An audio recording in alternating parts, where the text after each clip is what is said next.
Well, good afternoon. Today, the Little Rock Police Department will release a criminal incident video regarding the officer-involved shooting that occurred on Friday, February 22nd, 2019, involving Officer Charles Starks and Bradley Blackshire.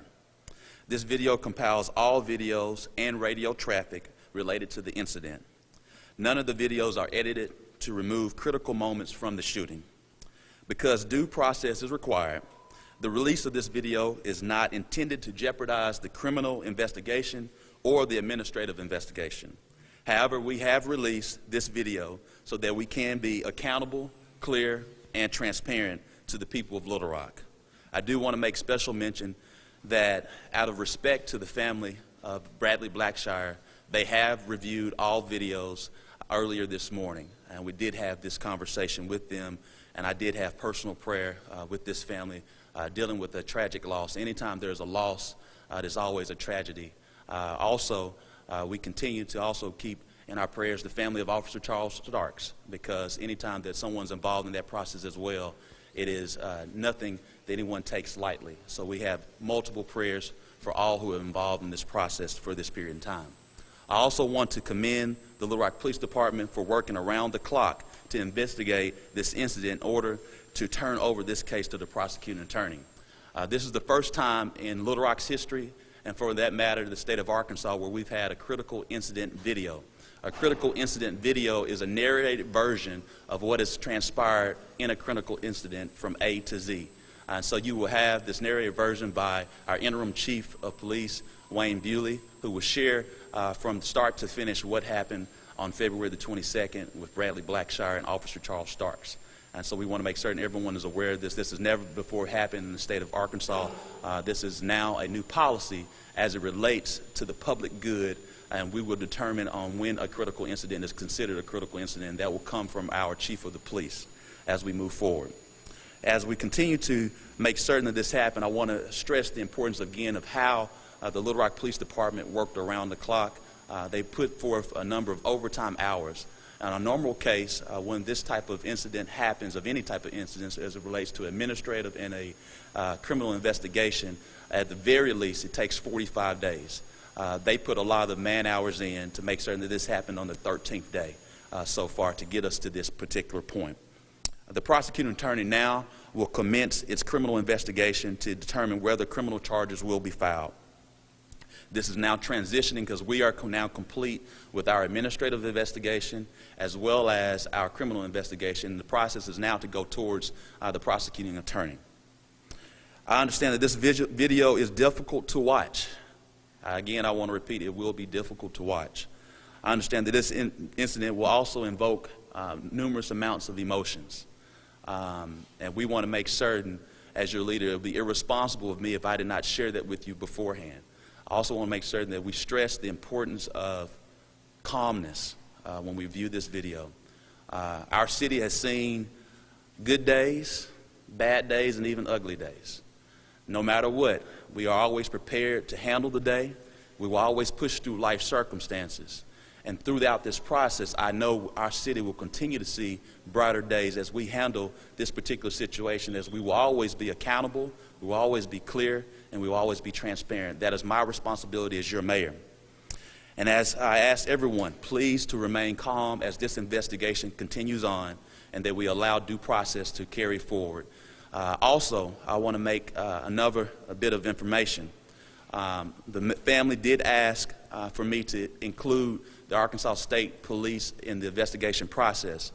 Many know of part of the law enforcement mentality. If there are any other law enforcement that's outside of a particular agency, they normally have to be a part of the process the day of, within actually minutes to an hour or two, to be a part of that process. Since they were not able to be a part of that process, and we are now in date 13, they will not, because of their protocol that they've set forth, will not be able to investigate this process. It is now in the hands of the prosecuting attorney. However, I do want to make an announcement that sometime maybe a week or two ago, that the Federal Bureau of Investigation did reach out to the Little Rock Police Department to review this process. So there will, in so many words, a type of investigation or review for that matter will be conducted by the Federal Bureau of Investigation. as they're working on behalf of the Department of Justice from a civil rights perspective. So I want to make certain everyone is aware that not only the Little Rock Police Department will be looking into this issue, but the Federal Bureau of Investigation on behalf of the Department of Justice as well. And again, we know this city. We love this city. We love the family of the Blackshaw family. And again, anytime that a lost one or loved one has been lost, it is a tragedy to all involved. I ask that we continue to pray for the Blackshaw family, that we respect their family, respect their privacy during this process as they move forward, and that we all allow due process as well. Thank you so much. I'll answer a few questions. Excuse me? Who performed the editing of this video? There were numerous people that performed the editing, the design group, marketing. Due to the essence of trying to get this done in a very quick fashion, it's no secret that design group marketing played a major role in my campaign from a marketing and advertising standpoint. So they played a majority role in getting this together in such a quick fashion, as well as the LRPD communications team. It's an outside PR firm, outside the police department, the mayor's office. The mayor's office instructed the design group marketing to make certain that we start a critical incident video, which has never been done before. So we had to take extreme measures to make certain that we responded to the community as quickly as possible. Mr. Mayor, can you talk a little bit about the FBI and their role moving forward? Are they investigating civil rights violations? Are they investigating this from a criminal side? What exactly is the FBI's role? My knowledge is they, at the point of the incident, a few days after the incident, they wanted to discuss and review. They are in the process of reviewing everything right now. That's about as much as I can speak on it. Did something happen before the Wall shootings? Today being my 69th day, I can't necessarily answer that question. You say that the video invokes emotion. Can you tell us about what you felt when you viewed it? It would be irresponsible of me to talk about that right now, but the family knows how I felt, and I've shared that with them, and we have prayed multiple times.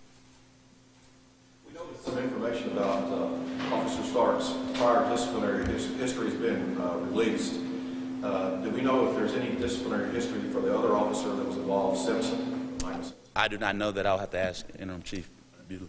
I do not know that answer either. He is a relatively newer officer, and I do not know his criminal history. And I will address one thing. I'm sorry, his administrative discipline history. I will address, just because it was a question asked of me before, many times we know in the state of Arkansas we have a liberal Freedom of Information Act policy and law in our state. And so many times information is shared outside of the hands of the city of Little Rock, outside of the hands of law enforcement in responding. And so we do know there's been information shared about Mr. Blackshaw, as well as been information shared about Officer Starks, and that's all due to our Freedom of Information Act policy and law in our state. Mr. Mayor, given the tenor of lack of distrust of the community and the Little Rock Police Department, how can you ensure that the right thing is not being done in this particular case? First and foremost, I give you my word. I was elected to change the city, to unite this city. I've already shared that this will be a full and fair investigation. I think anyone who's been paying attention knows that it's been a full and fair investigation. It will continue to move forward. We worked expeditiously to make certain that this was happening within 13 days. We're having the first ever critical incident video. This is something that we've seen in more progressive police departments around the state, around the nation. And so it is a new day in the city of Little Rock. I want to commend Interim Chief Wayne Bewley for his efforts throughout this process and being a steady guide to make certain that it was full, fair, accountable, clear, and transparent. In addition to that, I believe last week, the seventh day of this tragic incident, I shared that we will continue our efforts to have an independent citizen review board that we will put before the city board to vote on. In addition to that, whether or not the city board votes on it or not, we will continue to move forward with a Little Rock Police Accountability Task Force. That's something I can do administratively without the city board approval. And we will continue to look at also a public integrity unit as well.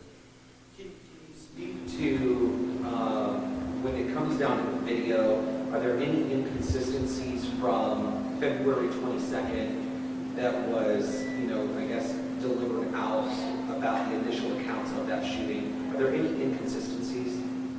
I can't speak to that because I don't pay attention to all inconsistencies that are shared. What I can share with you is that every video will be obtained. I do want to definitely share appreciation to the community that reached out to allow us to know that there were other videos out there. And that's a part of community policing, where the community is able to have information and share that with the City Hall to make certain that we're doing all that we can to be accountable, to be clear, to be transparent throughout that process. So to those community members, I want to share my appreciation to you. Thank you for doing that, because with that being said, you'll notice in this critical incident video, you will have information from polling around our city that directed the Officer Starks to go to the scene. You'll also see information from the WatchGuard dash cam as well. And then you'll also see other entities, other businesses who have video for different angles. So this is, with it being a critical incident video, I believe it's somewhere around 25 minutes. And so it will go from start to finish again from A to Z. I also want to address some things because you have not asked for it. I think it's known that we have been looking into body cameras. I think this is clearly more than enough reason, though, that we're going to figure out and scrape every dollar in our state, in our city, to make certain that we can get body cameras as we move forward. Thank you so much. Have a blessed day.